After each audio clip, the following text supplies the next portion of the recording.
یہ چترال کا ایک ثقافت ہے. یہاں پہ جب کسی کے گھر میں بچہ یا بچی پیدا ہوتی ہے تو یہاں پہ چترال کا ایک روایت ہے, ایک رواج ہے کہ وہاں چاہے وہ صاحب حیثیت ہو یا نہ ہو, لیکن یہ پنیر کا جو ہے یہ رواج ضروری ہے. جو یہاں پہ چترال میں جب کوئی بچہ یا بچی پیدا ہوتی ہے تو اس کو مطلب یہ کہ جو خوراک ہے اور یہ مختلف جو چیزیں ہیں تو یہ لوگ ہم خوش اس وجہ سے ہوتے ہیں. جو یہ پنیر جو آپ نے خود دیکھا, ہم لوگوں نے بھی کچھ یہاں پہ وہ کی, تو اس کو ان کو وہ کرنے میں بہت زیادہ خوشی محسوس ہوتی ہے. یہاں کے جو لوگ ہیں اور جو ہم خود بھی ہیں ان کو پیش کرتے ہیں.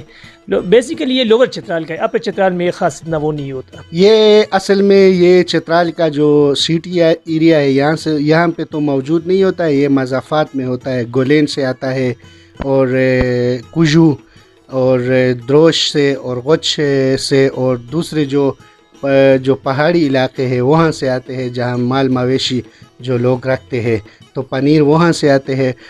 جی یہ لوور چترال کا جو ہے وہ ہے کہ کیا نام ہے, آپ کیا کہہ سکتے ہیں اس کو, ایک ڈش ہے.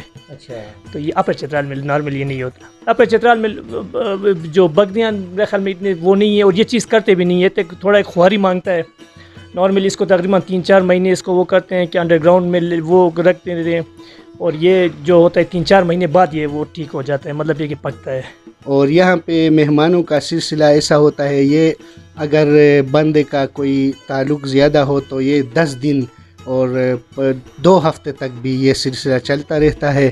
اور عموماً یہ تقریباً 3 سے 4 دن یہ چلتا ہے یہ سلسلہ. پنیر کا مہمان آتے ہیں, آپ کی خوشی میں آپ کو مبارکباد دیتے ہیں, تو وہ پنیر کھا کے ضرور ان کو رخصت